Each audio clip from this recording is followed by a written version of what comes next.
Usted declaró que Milei va a querer reformar la Constitución. ¿Qué artículos o principios le preocupan en particular y qué consecuencias tendría esa reforma? Sí, mire, no tengo ninguna duda de que intentará hacerlo. Y con un doble propósito. Primero, para eliminar todas las instituciones propias del constitucionalismo social, aquellas que tengan que ver con la responsabilidad del Estado respecto de la justicia social, porque para mi ley la justicia social es una aberración. No me extrañaría, por ejemplo, que modificar o derogar el artículo 14 bis de la Constitución, entre otras cosas. Pero además tiene otra intención. Va a querer modificar el régimen político de la Argentina. Intentará que se concentre poder en el Ejecutivo, a expensas del Parlamento, a expensas de las provincias, a expensas incluso del Poder Judicial. Acaba de intentar designar jueces de la Corte por decreto con el propósito de concentrar poder en el Ejecutivo para avanzar en la destrucción del Estado, que es lo que él quiere, reducirlo a su mínima expresión, con lo cual vamos a sufrir muchísimo los argentinos, sobre todo los sectores populares, los que viven de un salario, no los que son los más ricos, los que solo necesitan del mercado para poder prosperar en la vida. Bueno, esos van a estar muy bien. ¿Cómo se piensa actuar desde el Congreso si el oficialismo avanza con el intento de la reforma constitucional? Bueno, miren, yo no solamente con eso, ¿no? Hay que tener en cuenta que en esta elección no se elige presidente, porque a veces se hacen análisis de las elecciones como si estuviéramos frente a una elección presidencial. No, estamos frente a una elección legislativa. Y el presidente va a querer avanzar en su proyecto reaccionario, conservador, plutocrático y autoritario en la segunda parte de su mandato. Pero para poder hacer eso tiene que tomar muchas decisiones que pasan por el Congreso. Por ejemplo, si él quiere, y no tengan ninguna duda de que lo quiere, es arancelar las universidades o cerrar universidades públicas, lo va a hacer, pero tiene que pasar por el Congreso.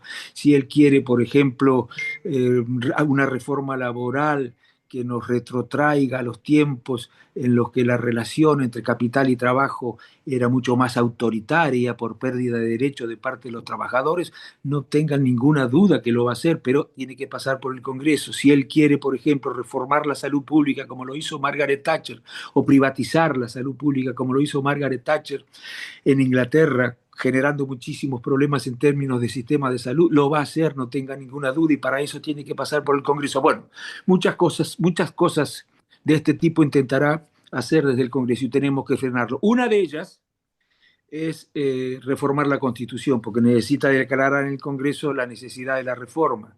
Aunque no me extrañaría que si no tiene el número para declarar la necesidad de la reforma, haga algo parecido a lo que intentó hacer en la década de 90 el expresidente Menem. O sea, convocar a un plebiscito para ver si lo acompaña la mayoría y ver si puede de esta forma avanzar igual en una reforma que no, con un procedimiento que no está previsto en la Constitución. Bueno, yo les puedo asegurar que no voy a acompañar ni un solo proyecto de ley que pueda dañar la República, ni un solo proyecto de ley que pueda dañar el federalismo, ni un solo proyecto de ley que vaya en contra de las mayorías populares, en contra de las pequeñas y medianas empresas y en contra del interés nacional, como por ejemplo va el RIGI. No voy a apoyar una sola de esas iniciativas. No van a encontrar en mí un candidato que entra por la oposición para después hacer oficialismo. Bien, más allá de las críticas al gobierno, ¿qué ejes principales se propone en su campaña para la provincia de Buenos Aires y cómo se piensa diferenciarlos dentro de la agenda pública? Bueno, lo primero, son muchas las cosas, ¿no? Pero lo primero es que yo diría es eh, así proponer, hacer una reforma laboral porque es necesario hacerla, pero sin que pierdan derechos los trabajadores. La pregunta que debemos hacernos frente a cualquier reforma es, ¿los derechos de los trabajadores permanecen igual, empeoran o mejoran? Bueno, la que vamos a proponer es una reforma laboral consensuada con otros partidos políticos para que no pierdan derechos los trabajadores, ni posibilidad de luchar por más derechos. El problema de la educación tiene que ser central también. Tenemos que discutir cuál es el presupuesto de la educación. No podemos discutirlo con este gobierno porque no tiene presupuesto, no presenta el presupuesto. Pero tenemos que discutir no solamente cuál es el presupuesto, cómo mejoramos los salarios de los docentes. Quieren declarar servicio esencial o actividad esencial la educación para restringir el derecho a huelga de los docentes. ¿Por qué no le pagan bien? y van a ver que no va a haber necesidad de restringir su derecho a huelga. Paguémosles bien y busquemos esa fuente de financiamiento. Tienen que aportar más los que menos, los que mejor están. Bueno, pero además tenemos que discutir qué tipo de educación vamos a brindar. Porque la derecha quiere solamente enseñar aquellas cuestiones que sirven para desenvolverse en el ámbito de la economía, que está muy bien, pero nosotros necesitamos además personas formadas en valores, porque vivimos en una comunidad política y necesitamos gente cada vez más respetuosa, más tolerante, con mayor solidaridad, con mayor sentido de pertenencia, para que la democracia funcione mejor. Bueno, vamos a, por supuesto, trabajar en el tema de los jubilados para encontrar un mecanismo que además de actualizar la jubilación le permita aumentar, no solamente para que esté los saberes de los jubilados corriendo desde atrás de la inflación, ¿no? Bueno, muchas cosas de esta naturaleza, las pequeñas y medianas empresas van a ser preocupación central para nosotros. La pequeña y mediana empresa es un actor de la economía fundamental. Son empresas familiares, son empresas comprometidas con su comunidad, son empresas comprometidas con sus obreros, son empresas que no timberas, que no están en la especulación, que están comprometidas con la economía real, son empresas que piensan en el mediano y en el largo plazo, es decir, lo contrario de lo que son las grandes corporaciones económicas, que también son necesarias, porque para ellas pueden trabajar las pequeñas y medianas empresas. Vamos a derogar el RIGI, por ejemplo. A ver, yo tengo miedo de que la gente no se acuerde que es el RIGI ya, no, pero es el régimen de incentivo para las grandes inversiones. Es una barbaridad lo que se aprobó en el Congreso. Es una barbaridad desde el punto de vista del interés nacional, desde el punto de vista de nuestra economía. Necesitamos hacer cambios en el RIGI, no con efectos retroactivos, porque eso no se puede hacer, pero sí para las inversiones que más adelante quieran llegar. Necesitamos que esas inversiones sirvan al entramado productivo, sirvan para industrializar el país, sirvan para agregar valor, sirvan para potenciar a la pequeña y mediana empresa, aporten más recursos al Estado. Tenemos que tener bueno, exigencias muy fuertes en materia de cuidado ambiental, etcétera. Bueno, todas esas cosas vamos a trabajar.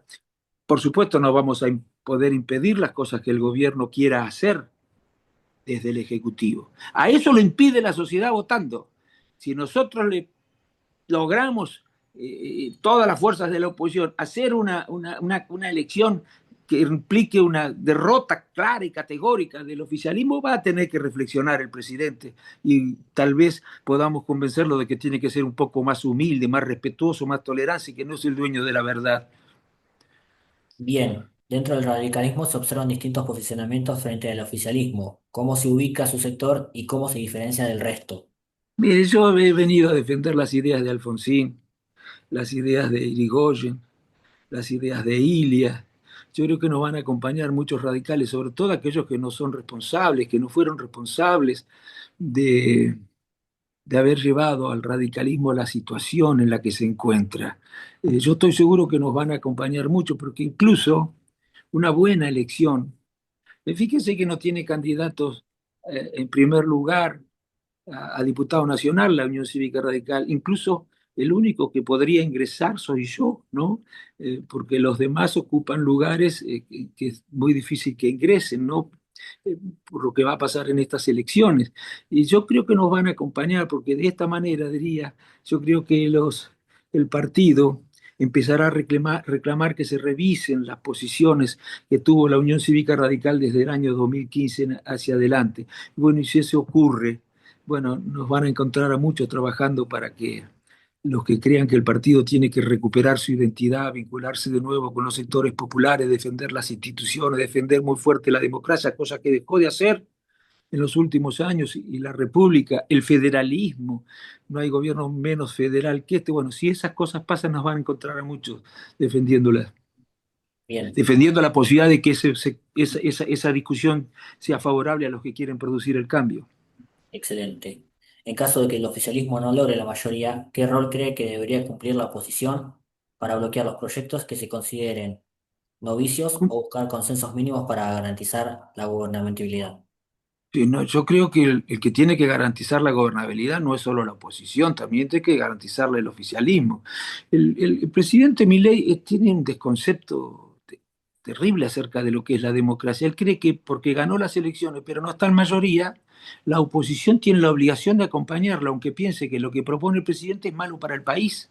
Eso no existe. El que tiene que garantizar la gobernabilidad, por supuesto, es la oposición, pero también el oficialismo. Lo que debe hacer el oficialismo, lo que debe hacer el Ejecutivo es dialogar con la oposición, cambiar ideas con la oposición. Seguramente evitaría muchos errores si actuara de esta manera. Y en el caso de que no pueda nadie convencer a nadie, bueno, hallar soluciones de compromiso que son aquellas en las que cada uno cede un poco, pero no se puede gobernar como quiere este señor. Tiene minoría en el Congreso, él tiene la obligación de no hacer nada que mine los puentes, no puede tratar a la oposición como la trata, ¿no? Y creo que lo que tiene que hacer la oposición es ser consecuente con lo que dijo en la campaña, que no vuelva a pasar lo que pasó en el año 2023. Muchos de los partidos que compitieron en el 2023 contra la Libertad Avanza, cuando llegaron al Congreso, no hicieron otra cosa que acompañar todas y cada una de las iniciativas del gobierno, cuyas consecuencias empiezan a verse y son negativas. Yo creo que estamos, bueno, las cosas que están ocurriendo demuestran que el plan económico, no sé cómo quieran llamarlo, las recetas que aplicó este gobierno fracasaron, ¿no? Antes o después de octubre las van a tener que cambiar, sin ninguna duda, no tengan ninguna duda que van a tener que cambiarlas. Bien, y la última, de cara a las elecciones legislativas, ¿qué mensaje le quiere transmitir a los jóvenes que están en desencanto con la política y que podrían optar por no votar o no o hacerlo en blanco? Bueno, yo lo que les digo es, de la política no se puede prescindir. Yo entiendo el enojo que puedan tener, pero de la política no se puede prescindir. Nosotros, los seres humanos, vivimos en sociedad, pero de alguna manera hay que organizar la convivencia social, y eso es la política. La tarea que tiene por objeto organizar la sociedad, de eso no se puede prescindir. Imagínense, por ejemplo, ¿qué quieren? ¿Una sociedad sin hospitales? ¿Una sociedad sin policía? Una sociedad sin escuela, una sociedad sin iluminación, una sociedad sin manos y contramanos, una sociedad sin recolección de residuos, una sociedad sin código de comercio, sin código penal, sin policías, bueno, una sociedad sin ejército. Bueno, todas esas cosas que seguramente le pudiéramos preguntar a los habitantes si las quieren o no, dirían sí, las queremos, claro, si no, no se puede vivir. Bueno, todo eso es la política y mucho más, por supuesto. Todo eso es la política. De la política no se pueden prescindir. Ahora, si quieren que sean unos pocos los que deciden, bueno, no se metan, no les va a ir bien con eso. Y si quieren que sea el mercado, sobre todo el que decide en economía, que lean un poco de historia, porque salvo a los más ricos, ¿eh? No les ha ido bien. La, lo económico es una cuestión de la que dependen mucho las condiciones de vida de la gente, como para dejarla librada al mercado. En el mercado no todos son iguales, en el mercado mandan los más ricos. La política tiene que tratar de lograr que la economía tenga funcionalidad solidaria, ¿no es cierto? Que pueda funcionar de manera tal de garantizarle a cada uno de los individuos las condiciones materiales para que los derechos que se les reconocen puedan efectivamente ser ejercidos. Hay mucha gente que tiene reconocido, por supuesto, a todo el mundo le reconocen el derecho a ir a la universidad. Bueno, sería que se lo provieron, pero hay muchos que no pueden ir. A todos los reconocen el derecho a la vivienda, pero hay muchos que no tienen vivienda. A todo el mundo tiene reconocido el derecho a la salud, pero hay muchos que no pueden asistirse desde el punto de vista de la salud. Y bueno, esto es lo que no lo resuelve el mercado, estas carencias, esta las resuelve la política. Y no es fácil, es muy difícil a veces. ¿Por qué?